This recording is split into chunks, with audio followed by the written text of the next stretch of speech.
لقد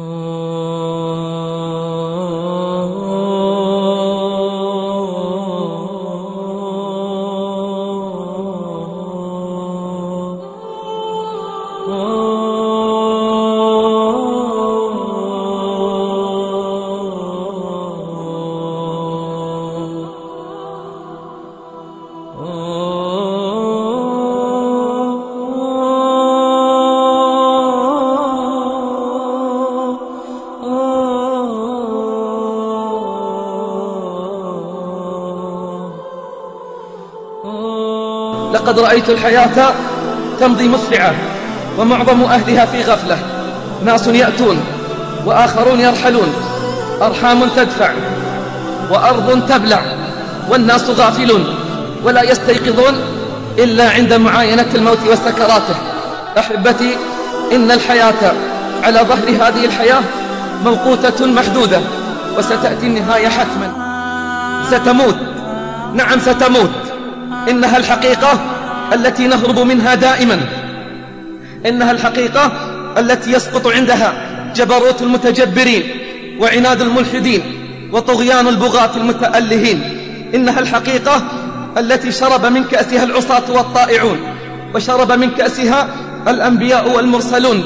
قال الله: وما جعلنا لبشر من قبلك الخلد أفإن مت فهم الخالدون. كل باك سيبكى، وكل ناع سينعى، وكل مذخور سيفنى، وكل مذكور سينسى. ليس غير الله يبقى، من علا فالله أعلى. اعلم بارك الله فيك أن لا سبيل للخلود في هذه الحياة. اعلم بارك الله فيك أن لا سبيل للخلود في هذه الحياة، فالكل سيموت. ليت شعري بعد الموت أين تذهب، رحم الله من اعتبر وتأهب. ليت شعري بعد الموت أين تذهب، رحم الله من اعتبر وتأهب. يا ابن العشرين كم مات من أقرانك وتخلفت، يا ابن الثلاثين أدركت الشباب فما تأسفت، يا ابن الأربعين ذهب الصبا وأنت على اللهو قد عكفت، يا ابن الخمسين أنت زرع قد دنا حصاده، أنت زرع قد دنا حصاده، لقد تنصفت 100 وما أنصف.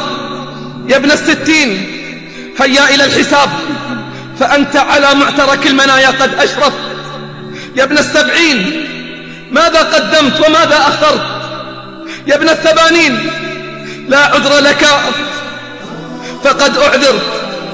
والله وأقسم بالله من حمل نعشا اليوم سيأتي يوم ويحمل هو على الأكتاف، ومن دخل المقبرة زائرا سيدخل يوما ولن يخرج منها، ومن عاد إلى بيته اليوم سيأتي يوم ولن يعود. تفكروا أحبتي وتيقنوا، تفكروا أحبتي وتيقنوا أن الموت حق لا بد منه.